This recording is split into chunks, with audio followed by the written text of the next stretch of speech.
పరలోకమందున్న మా తండ్రి,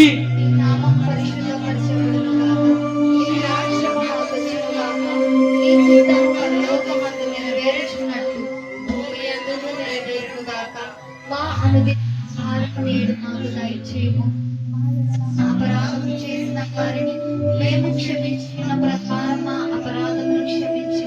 మమ్మల్ని శోధరించక దుష్టు నుంచి తప్పించు.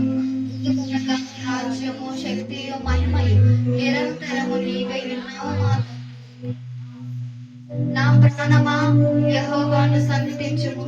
నా అంతరంగమున సమస్తమా ఆయన పరిశుద్ధ నామమును సన్నిధించుము. నా ప్రాణమా యెహోవాను సన్నిధించుము.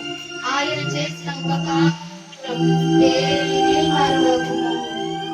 ఆశీర్వాదం. తండ్రైన దేవుని ప్రేమ, కుమారుడైనటువంటి యేసుక్రీస్తు వారి కృప